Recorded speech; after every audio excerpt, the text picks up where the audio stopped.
देखिए, अपन पढ़ रहे थे अकाउंटिंग रेशियो। अकाउंटिंग रेशियो में अपन ने सॉल्वेंसी रेशियो पढ़ लिए थे। सॉल्वेंसी रेशियो के बाद अब अपन सॉल्वेंसी रेशियो में अपन पढ़ रहे थे लिक्विडिटी रेशियो या शॉर्ट टर्म सॉल्वेंसी रेशियो। अब अपन पढ़ रहे हैं लॉन्ग टर्म सॉल्वेंसी रेशियो या capital structure ratio. Long term solvency ratio calculate करके हम ये एनालिसिस करते हैं कि हमारी जो लॉन्ग टर्म लायबिलिटीज हैं, उन लॉन्ग टर्म लायबिलिटीज को रीपेमेंट करने की हमारी क्या पोजीशन है। तो उस पोजीशन का एनालिसिस करने के लिए अपन ये लॉन्ग टर्म सॉल्वेंसी रेशियो या कैपिटल स्ट्रक्चर रेशियो क्या करते हैं, कैलकुलेट करते हैं कि हमारी जो लॉन्ग टर्म लायबिलिटीज हैं उन लॉन्ग टर्म लायबिलिटीज को रीपेमेंट करने की हमारी क्या पोजीशन है। तो उस पोजीशन का एनालिसिस करने के लिए अपन ये लॉन्ग टर्म सॉल्वेंसी रेशियो या कैपिटल स्ट्रक्चर रेशियो क्या करते हैं, कैलकुलेट करते हैं। अब इसमें सबसे पहले जो रेशियो अपन कैलकुलेट करते हैं वो है हमारा डेप्थ इक्विटी रेशियो। कौन सा रेशियो है, डेप्थ इक्विटी रेशियो। तो इसका एक तो फॉर्मूला होता है long term depth upon equity. इसका एक और फॉर्मूला बन सकता है debt is depth upon equity, debt is depth upon equity, depth upon equity.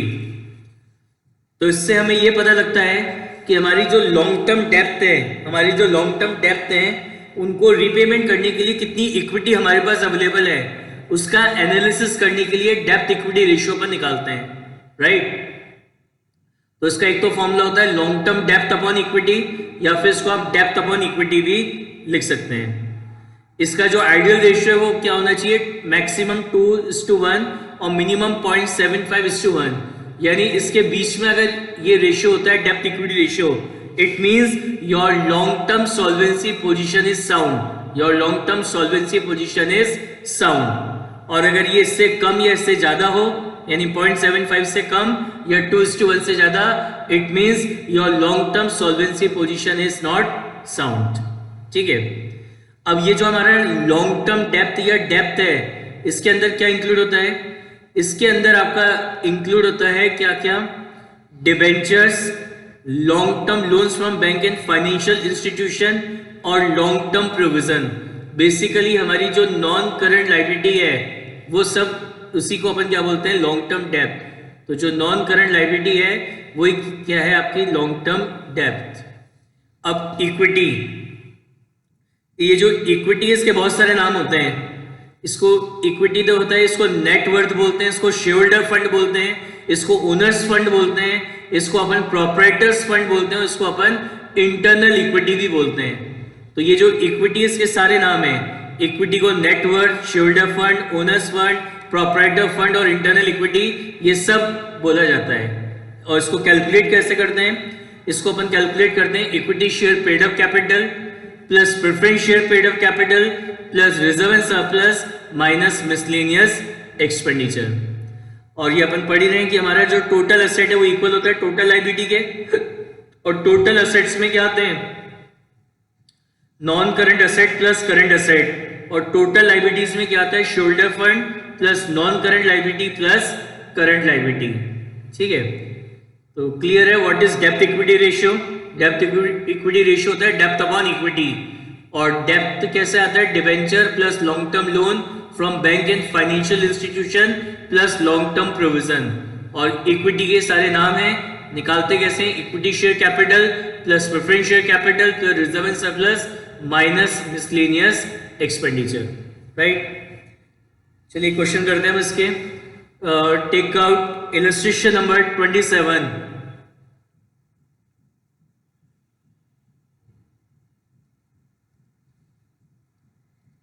Take out illustration number 27।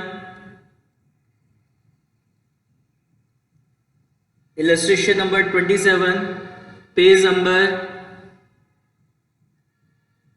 5.29, page number 5.29। क्या कह रहे हैं, calculate depth equity ratio, calculate depth equity ratio from the following. क्या निकालने को कह रहा है, डेप्थ इक्विटी रेशियो निकालने को कह रहा है इस इंफॉर्मेशन में से। तो depth equity ratio, depth equity ratio क्या होता है, डेप्थ इक्विटी रेशियो होता है depth upon equity, depth upon equity. तो डेप्थ कैसे निकालते हैं? डेप्थ में क्या क्या आता है? डेप्थ में आते हैं हमारे लॉन्ग टर्म लोन्स, डिबेंचर और लॉन्ग टर्म प्रोविजन। तो क्वेश्चन के अंदर आपको लॉन्ग टर्म बोरिंग्स दे रखी हैं, क्वेश्चन के अंदर आपको लॉन्ग टर्म बोरिंग्स दे रखी हैं तो वो डेप्थ में आती है। लॉन्ग टर्म प्रोविजंस दे रखे हैं तो वो भी आपके डेप्थ में आते हैं, long term provision, long term provision. Current liability नहीं आते, नॉन करंट एसेट नहीं आते और करंट एसेट नहीं आते। तो लॉन्ग टर्म बोरिंग्स आपकी गिवन है कितनी? 1,20,000 and long term provision, long term provision है आपके पास कितने के? 50,000 के। कितने? 50,000। तो आपका टोटल डेप्थ कितना हो गया? 1,70,000 क्या हो गया? आपका टोटल डेप्थ हो गया। इक्विटी, इक्विटी कैसे निकालते हैं अपन? इक्विटी निकलती है share capital plus reserve and surplus, and share capital includes both equity share and preference share. तो यहाँ पे क्वेश्चन के अंदर आपको शेयर कैपिटल गिवन है, तो इक्विटी कैसे निकालते हैं अपन? Share capital plus reserve and surplus, share capital plus reserve and surplus, share capital plus reserve and surplus. तो शेयर कैपिटल आपको गिवन है कितनी? 2,50,000 and reserve and surplus, reserve and surplus आपको गिवन है कितना? 1,10,000। तो 2,50,000 प्लस 1,10,000 तो ये आ जाएगा आपका कितना? 3,60,000। तो डेप्थ आपके पास है कितना? 3,60,000 divided by equity, sorry depth है आपके पास कितना? 1,70,000 और इक्विटी, इक्विटी है आपके पास कितनी? 3,60,000। सो 1,70,000 डिवाइडेड बाय 3,60,000 तो यह आएगा आपका क्या? 0.47, 0.47:1, 0.47:1, right. Take out illustration number 28।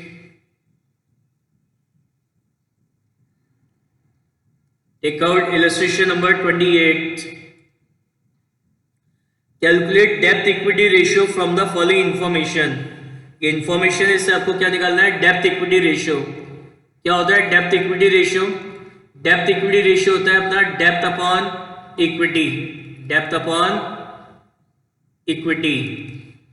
तो अपन को एक तो क्या निकालना है? डेप्थ निकालना है, और दूसरा अपन को क्या निकालना है? इक्विटी निकालनी है। क्या निकालनी है? इक्विटी। स्टार्टिंग से पढ़ते जाते हैं। इक्विटी शेयर कैपिटल, इक्विटी कैसे निकलती है? Share capital plus reserve and surplus, और शेयर कैपिटल में दोनों शेयर कैपिटल आती हैं, इक्विटी शेयर भी एंड प्रेफरेंस शेयर भी।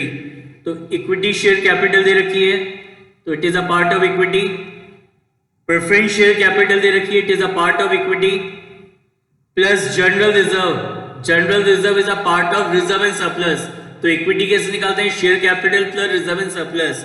तो general reserve is a part of reserve and surplus, तो रिजर्व एंड सरप्लस को ऐड करते हैं तो आपको क्या दे रखा है? General reserve. तो general reserve is a part of equity, security premium is a part of reserve and surplus, securities premium is a part of reserve and surplus, profit and loss account, profit and loss account, profit and loss account is also a part of reserve and surplus, profit and loss account is also a part of reserve and surplus. 10% debenture, 10% debenture is your debt, 10% debenture is your debt. Loan from bank, loan from bank, loan from bank is your debt, loan from bank is your debt. Current liability, ये ना depth होती है ना equity होती है।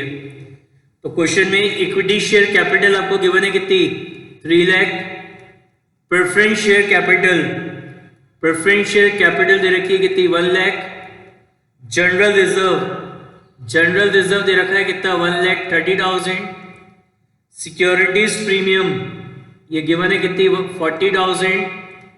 Profit and loss account, profit and loss account का balance है कितना? 70,000। प्रॉफिट एंड लॉस अकाउंट का बैलेंस है कितना? 70,000। तो यानी आपकी जो इक्विटी है, इक्विटी आ गई आपकी कितनी? 6,40,000।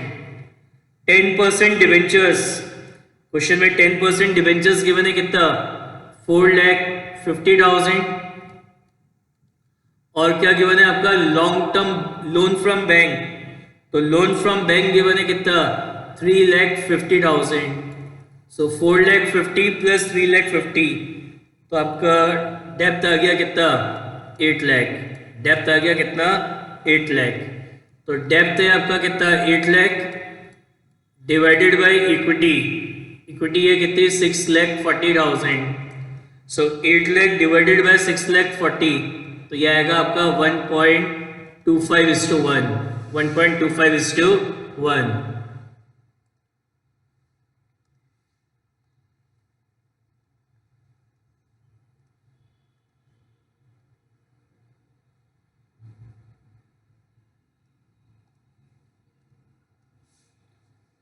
Yes, take out illustration number 29.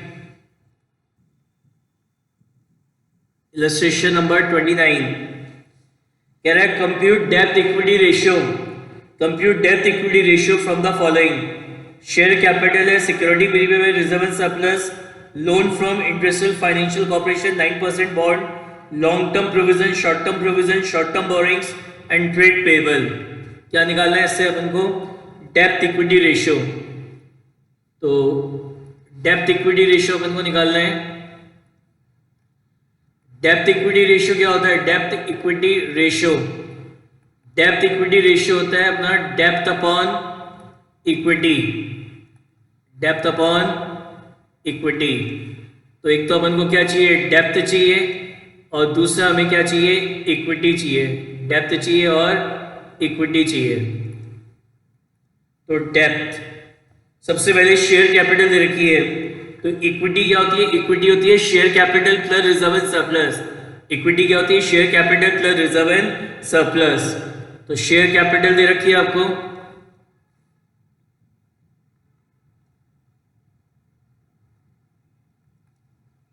Security premium reserve is a part of reserve and surplus security premium reserve is a part of reserve and surplus अच्छा क्वेश्चन में आपको रिजर्व एंड सरप्लस अलग से दे रखे हैं तो जब रिजर्व एंड सरप्लस अगर आपको अलग से दे रखे हैं रिजर्व एंड सरप्लस आपको सेपरेटली गिवन है तो सिक्योरिटी प्रीमियम तो रिजर्व एंड सरप्लस का पार्ट होता है तो अगर क्वेश्चन में रिजर्व एंड सरप्लस आपको सेपरेटली गिवन है यानी जो रिजर्व एंड सरप्लस आपको गिवन है इसके अंदर सिक्योरिटी प्रीमियम भी ऑलरेडी क्या होगा इंक्लूडेड होगा तो सीधे अपन क्या लिखेंगे रिजर्व एंड सरप्लस ही लिखेंगे क्योंकि रिजर्व एंड सरप्लस टोटल दे रखा है आपको क्वेश्चन में टोटल रिजर्व एंड सरप्लस दे रखे हैं तो security premium is a part of reserve and surplus तो क्वेश्चन में जब टोटल रिजर्व एंड सरप्लस अगर गिवन है तो यानी इसके अंदर सिक्योरिटी प्रीमियम भी क्या होगा इंक्लूडेड होगा तो ये दे रखा है फिर है आपका loan from financial industrial institution तो लोन दे रखा है तो लोन किस में आता है डेप्थ में आता है फिर आपको 9% बॉन्ड्स दे रखे हैं तो बॉन्ड्स भी एक तरीके से आपके डिबेंचर्स की तरह ही होते हैं तो ये जो बॉन्ड्स हैं it is also a depth ये जो बॉन्ड्स होते हैं ये भी हमारे क्या होते हैं डेप्थ होते हैं long term provision is also a depth short term provision is a current liability short term borrowing is a current liability and trade payable is a current liability तो आपको लोन दे रखा है लोन कितना है आपका 20 lakh plus 9% bonds आपको दे रखे हैं कितने 25 lakh plus long term provision आपको दे रखे हैं कितने 3 लाख तो इसको करेंगे तो ये आपका डेप्थ आ जाएगा कितना 48 लाख इक्विटी निकालेंगे तो शेयर कैपिटल है कितनी 30 लाख शेयर कैपिटल है 30 lakh plus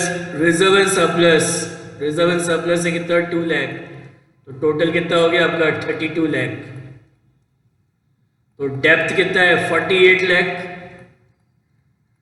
divided by equity कितनी है 32 लाख सो 48 lakh divided by 32 lakh 48 lakh divided by 32 lakh तो ये आ जाएगा आपका कितना 1.2:1 क्या आ जाएगा आपका ये 1.2:1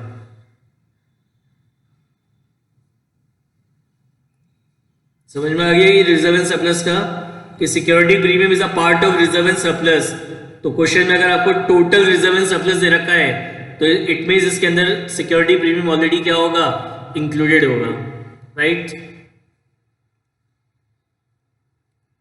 now take out illustration number 30। Calculate depth equity ratio, calculate depth equity ratio from the following. क्या क्या दे रखा है, लैंड एंड बिल्डिंग है, प्लांट एंड मशीनरी है, इंटेंजिबल एसेट है, इन्वेंट्री है, ट्रेड रिसीवेबल है, ट्रेड पेएबल है और लॉन्ग टर्म बोरिंग्स है। तो अब इससे आपको क्या निकालना है, डेप्थ इक्विटी रेशियो निकालना है। तो आपका डेप्थ इक्विटी रेशियो क्या होता है, depth equity ratio, depth equity ratio होता है आपका depth upon equity, depth upon equity. देखो अपन जैसे बैलेंस शीट अगर बनाते हैं,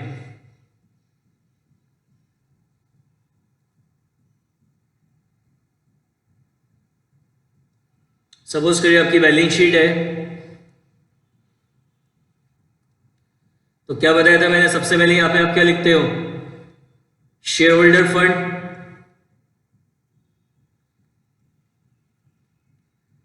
शेयर होल्डर फंड के अंदर क्या आता है, शेयर कैपिटल और reserve and surplus.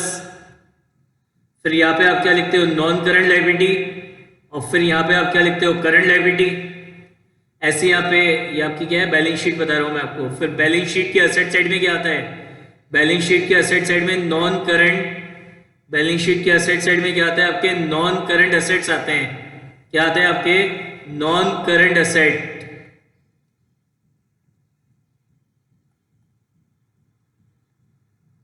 Non current assets, और नॉन करंट असेट्स के अंदर क्या लिखते हैं अपन, फिक्स असेट, और फिक्स असेट्स के अंदर दोनों आते हैं, टेंजेबल और इनटेंजेबल। और क्या इंक्लूड होता है इसके अंदर, और इंक्लूड होता है आपका क्या, नॉन करंट इन्वेस्टमेंट, और क्या आते हैं आपके करंट असेट्स, और क्या आते हैं आपके करंट असेट्स। ठीक है, अब यहाँ पे आपको क्या क्या दे रखा है, देखो लैंड एंड बिल्डिंग दे रखी है, तो आपको लैंड एंड बिल्डिंग दे रखी है कितनी, 15 लाख, तो ये आपकी फिक्स असेट है। लैंड एंड बिल्डिंग दे रखी है, दे रखी है, तो ये आपकी फिक्स असेट होती है। प्लांट एंड मशीनरी दे रखी है, it is also a fix asset. फिर आपका इनटेंजिबल असेट्स दे रखे हैं, तो it is a fix asset. Intangible asset आपके फिक्स असेट्स होते हैं। इन्वेंट्री दे रखी है, इन्वेंट्री आपकी दे रखी है, तो ये आपके करंट असेट्स हैं। इन्वेंट्री आपकी क्या है, करंट असेट है। Trade receivable, trade receivable given है, तो trade receivable is a current asset, trade receivable is a current asset. Trade payable, trade payable आपकी क्या होती है, करंट लायबिलिटी होती है, तो ट्रेड पेबल आपको दे रखा है कितना, 1,20,000। Trade payable is a current liability, trade payable क्या होती है, करंट लायबिलिटी होती है। And long term borrowings, long term borrowings जो है, लॉन्ग टर्म बोरिंग्स क्या होती है आपकी, नॉन करंट लायबिलिटी होती है, तो वो आपको दे रखी है कितनी, 12 लाख। तो आपके टोटल असेट्स कितने हो गए,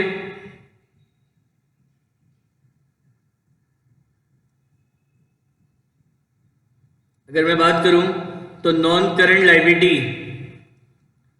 नॉन करंट लायबिलिटी कितनी हो गई, 12 लाख की। करंट लायबिलिटी कितनी हो गई, 1,20,000 की। ये टोटल करंट असेट्स,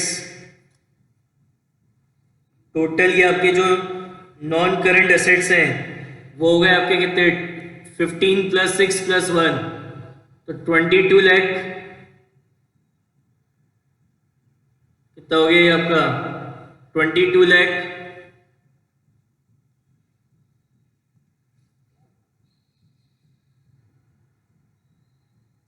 $22 लाख के नॉन करंट असेट्स हो गए। और करंट असेट्स कितने हो जाएंगे आपके, करंट असेट्स का अगर टोटल करेंगे तो करंट असेट्स हमारे कितने निकलेंगे, करंट असेट्स हमारे निकलेंगे 5,50,000, 5,50,000 प्लस 1,70,000, तो ये 7,20,000 के क्या हो गए, करंट असेट्स आ गए। ठीक है, 7,20,000 के क्या हो गए, करंट असेट्स आ गए। अब सुनना, देखो ध्यान से सुनना, आपको पता है ना ये दोनों इक्वल होते हैं, बैलेंस शीट के जो टोटल असेट्स है, बैलेंस शीट के जो टोटल असेट्स हैं वो किसके इक्वल होते हैं? बैलेंस शीट की टोटल लायबिलिटी के इक्वल होते हैं।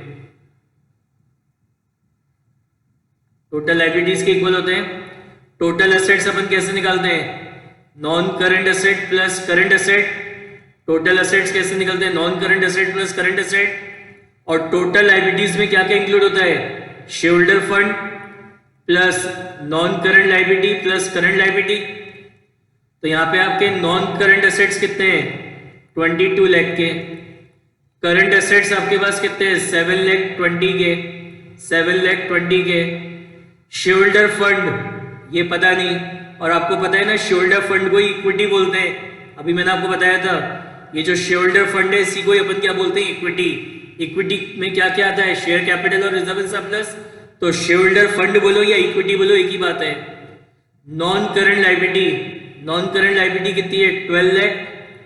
नॉन करंट लायबिलिटी 12 लाख है और करंट लायबिलिटी कितनी है? 1,20,000, 1,20,000। तो इधर ये माइनस हो जाएगा। 22 lakh plus 7,20,000 minus 12 lakh minus 1,20,000 is equal to क्या हो जाएगी? इक्विटी हो जाएगी।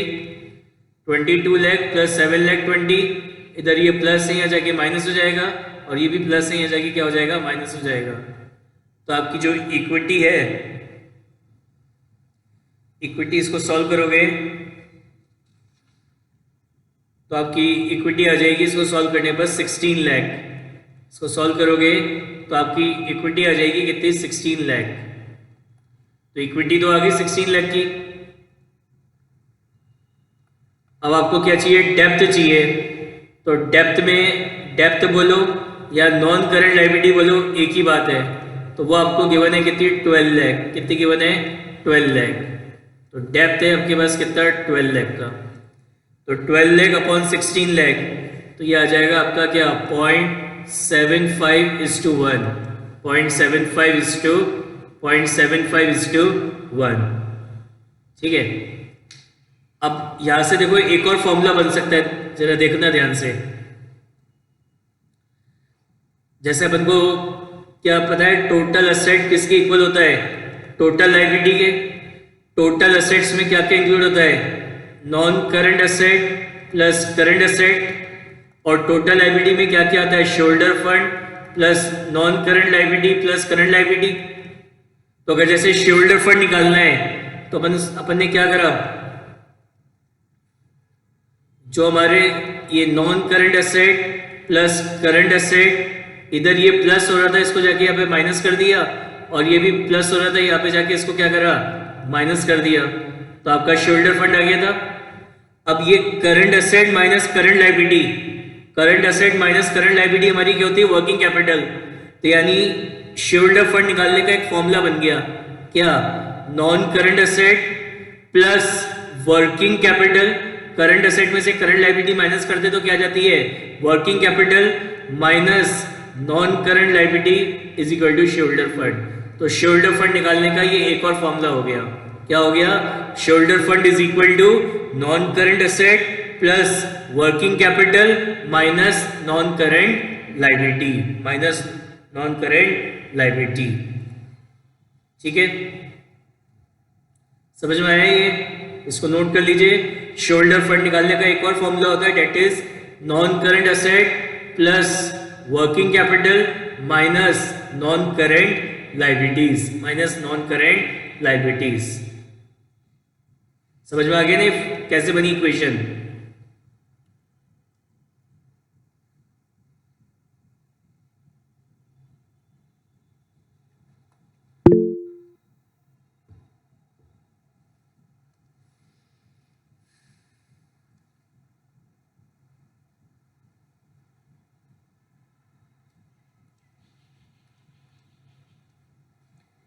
Take out illustration number 31.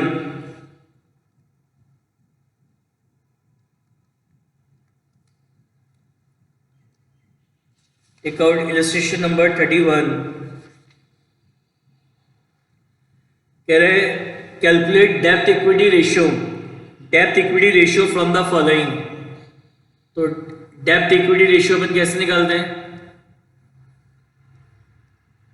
Depth equity ratio कैसे निकलता है? डेप्थ इक्विटी रेशियो निकलता है हमारा depth upon equity, depth upon equity. ठीक है, अब देखो क्वेश्चन में क्या क्या गिवन है। टोटल असेट्स गिवन है, टोटल डेप्थ है और करंट लायबिलिटी है। देखो जैसे अपन बैलेंस शीट अगर बनाए,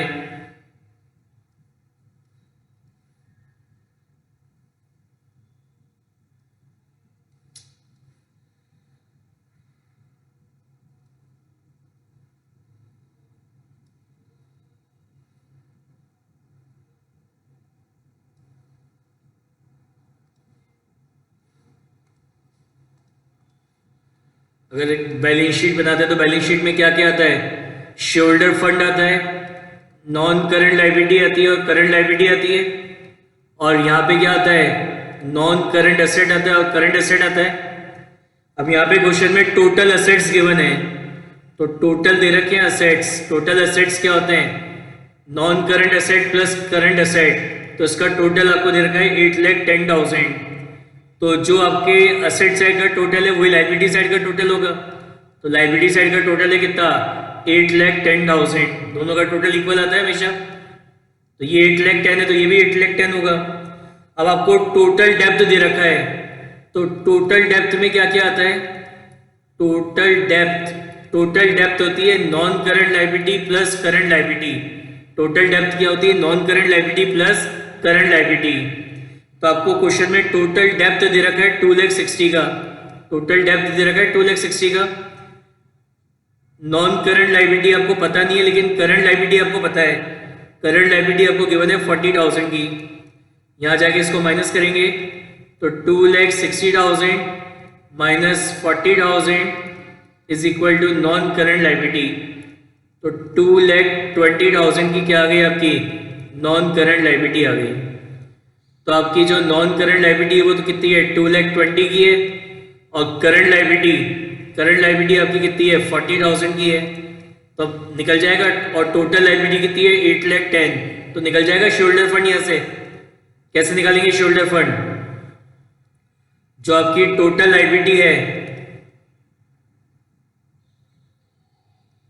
टोटल लायबिलिटीज में क्या क्या आता है? शोल्डर फंड आता है, प्लस नॉन करंट लायबिलिटी आती है और प्लस करंट लायबिलिटी आती है। तो टोटल लायबिलिटी कितनी है? 8,10,000। शोल्डर फंड तो आपको पता नहीं, निकालना है, लेकिन आपको पता है नॉन करंट लायबिलिटी कितनी है। नॉन करंट लायबिलिटी कितनी है? 8,10,000, और करंट लायबिलिटी कितनी है? 40,000। सॉरी, नॉन करंट लायबिलिटी कितनी है? 2,20,000, और करंट लायबिलिटी कितनी है? 40,000। तो 8,10,000 minus 2,20,000 minus 40,000 is equal to क्या आ जाएगा? आपका शोल्डर फंड। तो यहां से अगर अपन शोल्डर फंड निकालते हैं, शोल्डर फंड मतलब इक्विटी, शोल्डर फंड मतलब इक्विटी, तो वो अगर अपन निकालते हैं तो ये आएगी 5,50,000। 5,50,000 की क्या आ गई? इक्विटी आ गई। अपन एक और तरीके से देख सकते हैं, ये आपके ये दोनों मिला के क्या कहलाते हैं? ये दोनों मिला के टोटल डेप्थ कहलाता है। ये दोनों मिला के क्या कहलाते हैं? Total depth. और ये क्या है? टोटल असेट है। ये आपका क्या है? टोटल असेट है। तो अगर इस टोटल असेट में से अगर मैं इन दोनों को माइनस कर दूं, 8,10,000 में से ये तो क्या इन दोनों को माइनस किया है, तो आपका शोल्डर फंड आ गया था। तो यानी शोल्डर फंड निकालने का एक और फॉर्मूला हो गया, लिख लो। क्या हो गया? टोटल असेट्स में से अगर क्या माइनस कर दें? टोटल डेप्थ को अगर माइनस कर दें, टोटल असेट में से क्या माइनस कर दें? टोटल डेप्थ अगर माइनस कर दें, तो आपका क्या आ जाएगा? शोल्डर फंड, या फिर इसका दूसरा नाम क्या होता है? इक्विटी। इसको नोट डाउन कर लीजिए। इक्विटी या शोल्डर फंड निकालने का एक और formula, debt is total asset minus total depth. तो डेप्थ आपका क्या था? ये जो नॉन करंट लायबिलिटी इसी को डेप्थ बोलते हैं। कितना है? 2,20,000 डिवाइडेड बाय इक्विटी। इक्विटी कितनी निकाली? 5,50,000। तो 2,20,000 डिवाइडेड बाय 5,50,000, तो ये आएगा आपका क्या 0.4:1, 0.4:1,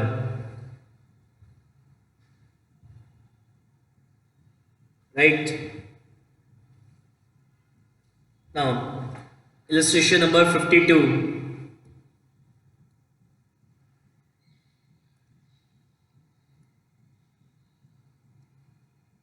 Sorry, illustration number 32. कह रहे थे depth equity ratio of a company is 1:2. जो डेप्थ इक्विटी रेशियो है,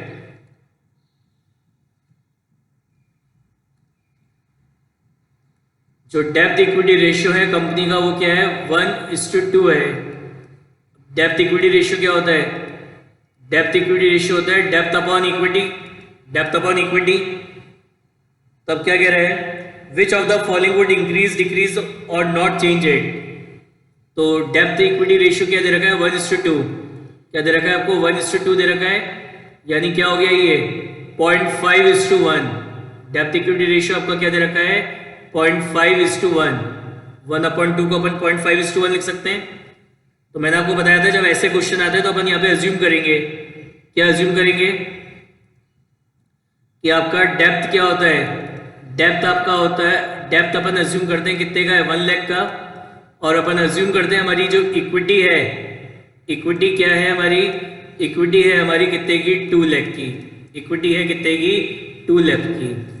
अब मैं आपको दोबारा बता देता हूँ डेप्थ में क्या क्या इंक्लूड होता है. डेप्थ में एक तो डिवेंचर्स आते हैं, एक आपका लॉन्ग टर्म लोन आता है, लॉन्ग टर्म लोन आता है, और क्या आता है आपका लॉन्ग टर्म प्रोविजंस आते हैं. लॉन्ग टर्म प्रोविजंस आते हैं. इन तीनों चीजों को ऐड करते हैं तो हमारा क्या आ जाता है डेप्थ आ जाता है. और इक्विटी कैसे निकालते हैं अपन, इक्विटी कैसे निकलती है share capital, share capital plus reserve and surplus, share capital plus reserve and surplus, ये आपकी क्या कहलाती है इक्विटी कहलाती है. अब देखो इसका first point, repayment of long term borrowings of 40,000. हमारी लॉन्ग टर्म बोरिंग्स थी, लॉन्ग टर्म बोरिंग मतलब लॉन्ग टर्म लोन. हमारा लॉन्ग टर्म लोन था 40,000 रुपीज का, जिसको हमने पे कर दिया, जिसको हमने क्या करा पे कर दिया. तो हमारा डेप्थ कितना है 1 लाख है, और हमारी इक्विटी कितनी है, हमारी इक्विटी है कितनी 2 लाख है. ठीक है, तो डेप्थ 1 लाख है और इक्विटी 2 लाख है. तो अपन ने 40,000 का लोन पे करा, तो हमारा ये जो लॉन्ग टर्म लोन है, हमारी जो लॉन्ग टर्म लोन है कम हो जाएगा. हमारा ये जो लॉन्ग टर्म लोन है कम हो जाएगा. कितने से कम हो जाएगा 40,000 से. तो हमारा जो डेप्थ है वो कम हो जाएगा 40,000 से. अब अपन ने क्या करा है 40,000 का लॉन्ग टर्म लोन पे करा है, तो इससे मेरी शेयर कैपिटल और रिजर्व एंड सरप्लस पे कोई इंपैक्ट नहीं पड़ेगा. तो उन दोनों पे कोई इंपैक्ट नहीं पड़ा, मतलब इक्विटी पे भी कोई इंपैक्ट नहीं पड़ेगा. तो डेप्थ आपका कितना रह गया 60,000 और इक्विटी कितनी है आपकी 2 लाख. तो डेप्थ इक्विटी रेशियो क्या होता है, डेप्थ इक्विटी रेशियो होता है अपना डेप्थ अपॉन इक्विटी. तो डेप्थ है कितना 60,000 डिवाइडेड बाय इक्विटी कितनी है 2 लाख. तो इसको आप सॉल्व करोगे तो इसको सॉल्व करने पर ही आएगा 0.3:1. तो पहले क्या था 0.5:1 था और अब 0.3:1 हो गया, यानी ये रेशियो यहाँ पे क्या हो गया रिड्यूस हो गया. रेशियो क्या हो गया रिड्यूस हो गया. पहले क्या था 0.5 और अब क्या रह गया 0.3. तो रेशियो क्या हो गया रिड्यूस हो गया. समझ में आई बात. सेकेंड, परचेज करा फिक्स असेट. क्या परचेज करा अपन ने परचेज करा फिक्स असेट. कितने रुपए का फिक्स असेट परचेज करा 50,000 रुपीज का फिक्स असेट परचेज करा है on long term deferred payment basis. What is mean by long term deferred payment basis, मतलब अपन ने जो 50,000 का पेमेंट किया है इसका पेमेंट अपन आफ्टर 12 मंथ्स, अपन 12 मंथ्स के बाद तक इसका पेमेंट करेंगे. 12 महीने के बाद हम इसका पेमेंट करेंगे.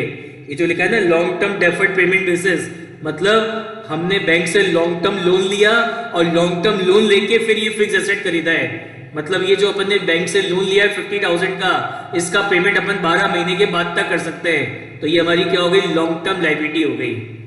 Purchase of fix asset for 50,000 on long term deferred payment basis. ये long term deferred payment basis का मतलब हमने बैंक से 50,000 रुपीज का एक लॉन्ग टर्म लोन लिया 50,000 रुपीज का और उससे फिक्स एसेट खरीदा है, तो इससे मेरा क्या हुआ, लोन इंक्रीज हो गया, लॉन्ग टर्म लोन इंक्रीज हो गया। तो डेप्थ,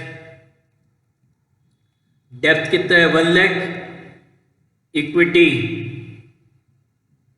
इक्विटी कितनी है 2 लाख। तो अब इससे मेरे डिबेंचर पे फर्क नहीं पड़ेगा, मेरा लॉन्ग टर्म लोन इंक्रीज हो जाएगा 50,000 से। लॉन्ग टर्म लोन इंक्रीज होगा मतलब डेप्थ भी बढ़ गया। अब इससे मेरी शेयर कैपिटल और रिजर्व सरप्लस पे कोई इफेक्ट नहीं पड़ेगा। तो ये कितना हो गया आपका 1,50,000 और ये कितना है 2 लाख। अब आपका डेप्थ इक्विटी रेशियो क्या होता है, what is depth equity ratio? Depth equity ratio होता है अपना डेप्थ अपॉन इक्विटी। तो डेप्थ कितना है 1,50,000, इक्विटी कितनी है 2 लाख, तो 1,50,000 डिवाइडेड बाय 2 लाख, तो ये आएगा आपका 0.75:1। तो पहले क्या था, पहले था 0.5:1 और अब 0.75:1 हो गया। तो यहाँ पे रेशियो क्या हो गया, इंप्रूव हो गया। रेशियो क्या हो गया, इंप्रूव हो गया। समझ में आई बात? नेक्स्ट देखो,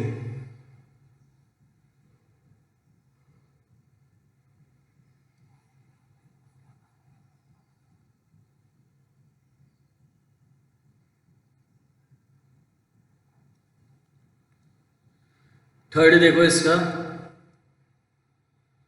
कह रहा है issue of equity share of 75,000। अपन ने इक्विटी शेयर इश्यू करे, अपन ने इक्विटी शेयर इश्यू करे कितने के 75,000 रुपीज के इक्विटी शेयर इश्यू करे। तो आपका डेप्थ कितना है 1 लाख और आपकी जो इक्विटी है, आपकी जो इक्विटी है वो कितने की है 2 लाख। तो अपन ने 75,000 के इक्विटी शेयर इश्यू करे, तो इससे डिबेंचर पे कोई इंपैक्ट नहीं पड़ेगा, लॉन्ग टर्म लोन पे कोई इंपैक्ट नहीं पड़ेगा और लॉन्ग टर्म प्रोविजन पे कोई इंपैक्ट नहीं पड़ेगा। मतलब इससे प्रोविजन पे तो कोई इंपैक्ट नहीं पड़ेगा। इससे क्या होगा, आपकी इक्विटी शेयर कैपिटल बढ़ जाएगी। इक्विटी शेयर कैपिटल बढ़ेगी तो मतलब इससे आपकी इक्विटी भी क्या होगी, बढ़ जाएगी। कितने से 75,000 से। तो डेप्थ है आपका कितना है 1 लाख और इक्विटी आपकी कितनी है 2,75,000। तो आपका डेप्थ इक्विटी रेशियो क्या होता है, डेप्थ इक्विटी रेशियो होता है डेप्थ अपॉन इक्विटी। तो डेप्थ आपका कितना है 1 लाख और इक्विटी आपकी कितनी है 2,75,000। तो 1 लाख डिवाइडेड बाय 2,75,000, तो ये आ जाएगा आपका 0.36:1, 0.36:1। तो पहले क्या था 0.5:1 और अब 0.36 रह गया। तो रेशियो क्या हो गया, रिड्यूस हो गया। रेशियो क्या हो गया, रिड्यूस हो गया। Fourth, payment of dividend payable, payment of dividend payable. तो dividend payable is a current liability. Dividend payable is a current liability. Dividend payable आपका करंट लायबिलिटी है। तो अभी आपका डेप्थ कितना है 1 लाख और आपकी इक्विटी कितनी है, आपकी इक्विटी है कितनी 2 लाख। तो डिविडेंड पेबल, अपन ने जो डिविडेंड पेबल था उसका पेमेंट कर दिया। तो डिविडेंड पेबल हमारी करंट लायबिलिटी होती है। तो इससे क्या होगा, एक तो हमारी करंट लायबिलिटी कम हो जाएगी और पेमेंट काय में करा होगा, चेक से, तो हमारा बैंक बैलेंस कम हो जाएगा। तो इससे ना तो डेप्थ पे कोई इफेक्ट पड़ेगा ना इक्विटी पे कोई इफेक्ट पड़ेगा। तो डेप्थ भी वही है 1 लाख का और इक्विटी भी वही है 2 लाख का। तो इससे क्या होगा, कोई इफेक्ट नहीं पड़ेगा, नो चेंज। इससे आपके डेप्थ इक्विटी रेशियो पे कोई चेंज नहीं होगा। Fifth, goods purchase on credit. अपन ने गुड्स परचेज करे क्रेडिट पे, गुड्स परचेज ऑन क्रेडिट। तो गुड्स परचेज करे क्रेडिट पे, तो इससे एक तो आपका करंट एसेट इंक्रीज होगा और दूसरा इससे आपकी करंट लायबिलिटी इंक्रीज होगी। एक तो करंट एसेट इंक्रीज होगा क्योंकि गुड्स खरीदें और क्रेडिट पे खरीदें गुड्स, तो बिजनेस से रिलेटेड गुड्स जब किसी से क्रेडिट पे खरीदते हैं तो सामने वाला हमारा क्रेडिटर कहलाता है, तो क्रेडिटर के नाम की करंट लायबिलिटी बढ़ जाएगी। तो इससे आपका जो डेप्थ है अभी 1 लाख उस पर कोई इफेक्ट नहीं पड़ेगा, और अभी जो आपकी इक्विटी है, अभी आपकी इक्विटी कितनी है 2 लाख, उस पर भी कोई इफेक्ट नहीं पड़ेगा, ना डेप्थ पे कोई इफेक्ट पड़ेगा ना इक्विटी पे कोई इफेक्ट पड़ेगा। तो क्या लिखेंगे यहाँ पे, no change. 6th, payment of trade payable, payment of trade payable, payment of trade payable. So trade payable is a liability, trade payable is a current liability. तो अपन ने अपनी करंट लायबिलिटी का पेमेंट कर दिया, तो पेमेंट काय में किया होगा, कैश में, तो इससे मेरा करंट एसेट कम हो जाएगा कैश के नाम का, और ट्रेड पेबल मेरी करंट लायबिलिटी, मैंने उसका पेमेंट कर दिया तो इससे मेरी करंट लायबिलिटी भी कम हो जाएगी। तो इससे मेरा जो डेप्थ है 1 लाख का, उस पर कोई इफेक्ट नहीं पड़ेगा, वो सेम रहेगा 1 लाख, और इससे हमारी इक्विटी पे भी कोई इफेक्ट नहीं पड़ेगा, वो भी सेम रहेगी कितनी, 2 लाख। तो ना तो डेप्थ पे कोई इफेक्ट पड़ा ना इक्विटी पे कोई इफेक्ट पड़ा, तो आप यहाँ क्या लिखोगे, नो चेंज। क्या लिखोगे, नो चेंज। इससे आपके डेप्थ इक्विटी रेशियो पे कोई इफेक्ट नहीं पड़ेगा। समझ में आई बात? तो ये था आपका डेप्थ इक्विटी रेशियो।